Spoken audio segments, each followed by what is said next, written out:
குடும்பங்களில் பண்பாடு வளர்கிறதா தளர்கிறதா என்று நிறைய பேசி அலசினார்கள், விவாதித்தார்கள், சிரித்தார்கள், மகிழ்ந்தார்கள். இப்போது ஒரு நிறைவு பகுதி. உலகத்தின் 7 அதிசயங்கள் என்று பல அதிசயங்களை சொல்லுகிறார்கள். ஆனால் நான் பார்த்தவரை உலகத்தின் அதிசயமாக பார்க்கிற ஒரு அதிசயம் என்ன தெரியுமா?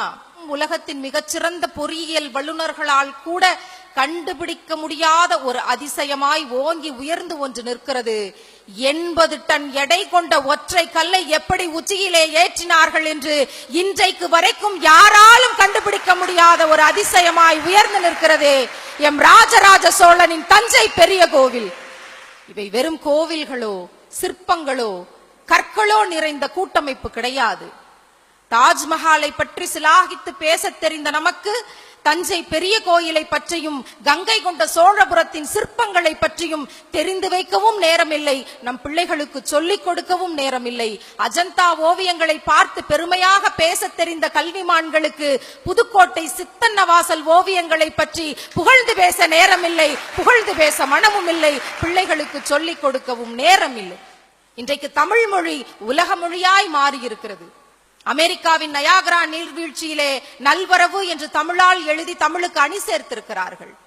ஜப்பான் பல்கலைக்கழகத்திலே யாதும் ஊரே யாவரும் கேளீர் என்று தமிழால் முகப்பு வளையம் வைத்து தமிழுக்கு அணி சேர்த்திருக்கிறார்கள். சிங்கப்பூரிலும் மலேசியாவிலும் தமிழ் ஆட்சி மொழியாகவும் அலுவலக மொழியாகவும் இருக்கிறது. உலகத்தின் புகழ்பெற்ற ஜெருசலேமின் அலிவமலை தேவாலயத்தில் இயேசு கிறிஸ்துவினுடைய 63 பொன்மொழிகளை 63 மொழிகளில் மொழிபெயர்த்து வைக்க வேண்டும் என்று ஒரு முயற்சி முன்னெடுக்கிற பொழுது இந்தியாவிலிருந்து ஒரே ஒரு மொழிதான் தேர்வு பெற்றது, அது தமிழ் மொழி என்ற பெருமை பெற்றது. இன்றைக்கு நம்முடைய குடும்பங்களில் தமிழ் இருக்கிறதா? நம்முடைய பிள்ளைகள் பேசுகிற வார்த்தைகள் தமிழ் இருக்கிறதா?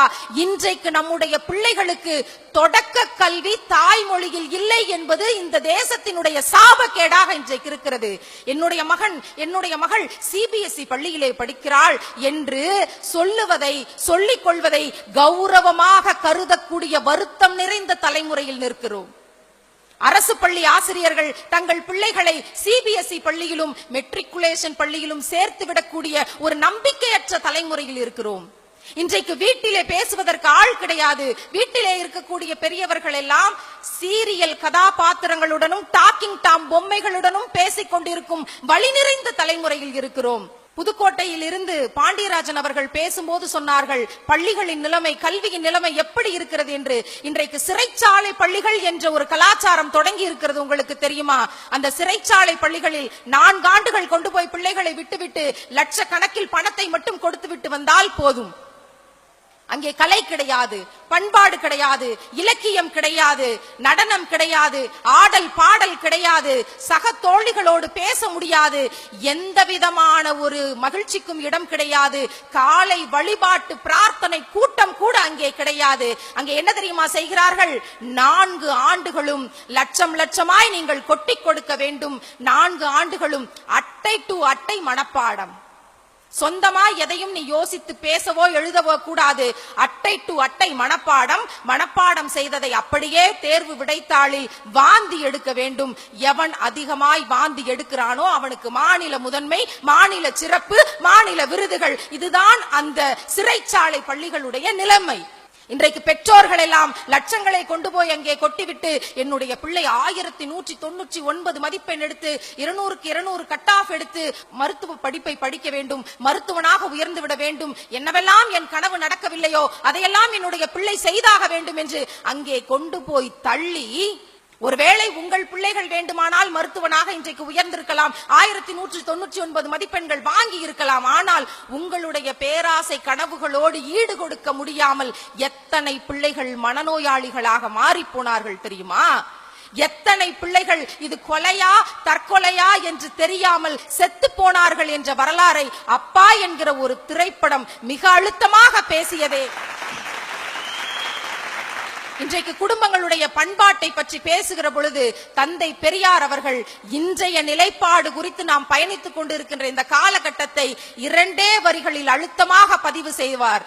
படிப்பறிவில்லாத பாமரனுடைய அறியாமையை விட படித்த முட்டாளின் பேராசை அபாயகரமானது என்று வலியுறுத்தினார்.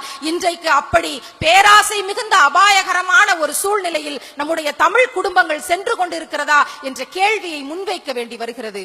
நிறைய இவர்கள் எல்லாம் சொன்னார்கள். இன்றைக்கு குடும்பங்கள் முரண்பாடுகளின் மூட்டையாய் போயிருக்கிறது.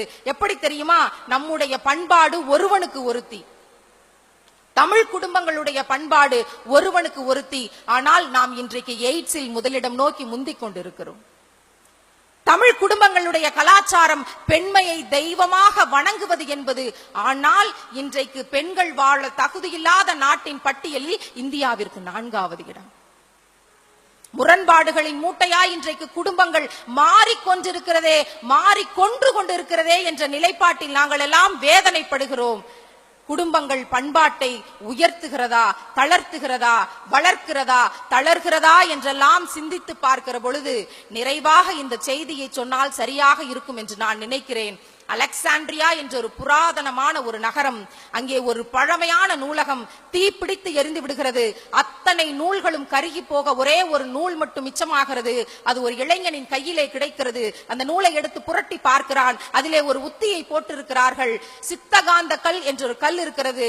அந்த கல்லை எடுத்து ஒரு பொருளின் மீது தேய்த்தால் அனைத்து பொருட்களும் தங்கமாக மாறிவிடும் என்று அதில் எழுதியிருக்கிறார்கள்.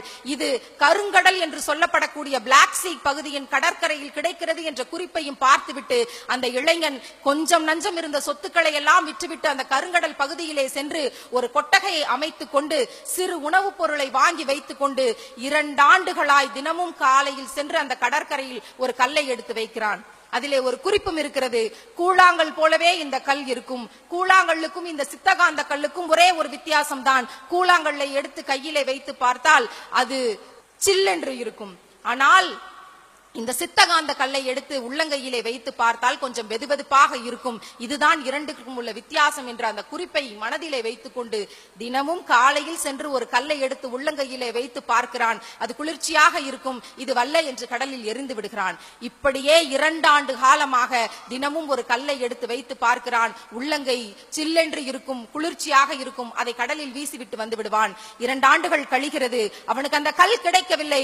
மிகவும் விரக்தியான மனநிலையில், துன்பமான மனநிலையில், வாடி போன மனநிலையில், இனிமேல் வெறுங்கையோடு தன் கிராமத்திற்கு சென்றால் அனைவரும் தம்மை தூற்றுவார்கள் என்று எண்ணிக்கொண்டு இன்றைக்கு கடைசியாக பரிசோதித்து பார்ப்போம்.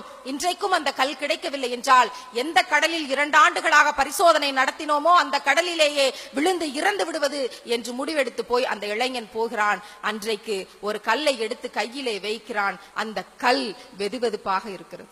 ஆனால் 2 ஆண்டு காலமாக எந்த கல்லை கையிலே எடுத்து வைத்து குளிர்ச்சியாக இருக்கிறது என்று சொல்லி சொல்லி கடலில் வீசி எறிந்தானோ அதே உணர்வில் அனிச்சை செயலாய் துன்பமான மனநிலையில், விரக்தியான மனநிலையில் அந்த கல்லினுடைய வெதுவெதுப்பை உணர முடியாமல், இது சித்தகாந்த கல் என்ற பொக்கிஷத்தை உணர முடியாமல் அவனுடைய மனம் செய்த கோலம் அந்த கல்லை எடுத்து அனிச்சை செயலாய் அந்த கடலில் வீசிவிட்டு கடலில் விழுந்து மரணித்து போகிறான் என்று சித்தர் ஒருவர் எழுதிய கதை ஒன்று இருக்கிறது. இந்த கதைதான் இன்றைக்கு இருக்கக்கூடிய குடும்பங்களின் நிலையாக இருக்கிறது. இனியாவது பேராசை என்கிற பயணத்திலிருந்து விடுபட்டு அன்பு, கருணை என்ற ஆயுதங்களை இதயத்தில் கொண்டு உங்களுடைய பிள்ளைகளை வழிநடத்துங்கள். உங்கள் பிள்ளை மட்டும் பிள்ளை இல்லை, பக்கத்து வீட்டில் பசிக்காக அழும் பிள்ளைகளும் உங்கள் பிள்ளைதான் என்று குடும்பங்கள் என்றைக்கு சங்ககால குடும்பங்களுடைய மனிதநேயத்தையும் பாரம்பரியத்தையும் வீரத்தையும் உணர தொடங்குகிறதோ அன்றைக்கு நம்முடைய பண்பாடு என்கிற சித்தகாந்த கல்லை உணரக்கூடிய மாமனிதர்களாய் நம்முடைய தமிழ் சமூகம் மீண்டும் மறுபிறப்பை எடுக்கும். அன்றைக்கு வரைக்கும் இவர்கள் எல்லாம் சொன்ன மாதிரி கூட்டு குடும்பம் என்ற நிலை மறுபடியும் நம்முடைய தமிழ் குடும்பங்களில் துளிர்க்கிற வரைக்கும் இன்றைய குடும்பங்கள் பண்பாடு என்று பார்க்கிற பொழுது தளர்த்தித்தான் வைத்திருக்கிறது, தளர்ந்துதான் போயிருக்கிறது. ஆனால் இந்த 6 பிள்ளைகள் பேசியதை பார்த்த பொழுது, நீங்கள் எல்லாம் கைத்தட்டி உற்சாகமாக்கி கேட்டதை பார்க்கிற பொழுது, இந்த தளர்ந்திருக்கும் சூழல் இனி வரும் காலங்களில் வளரும் என்ற நம்பிக்கையோடு இந்த பட்டிமன்றத்தை நிறைவு செய்கிறேன். இருந்து கேட்ட அத்துணை தமிழ் உள்ளங்களுக்கும் நன்றி சொல்லி அன்னையர் தின வாழ்த்துக்களோடு இந்த பட்டிமன்றத்தை மகிழ்ச்சியோடு நிறைவு செய்கிறோம். நன்றி, வணக்கம்.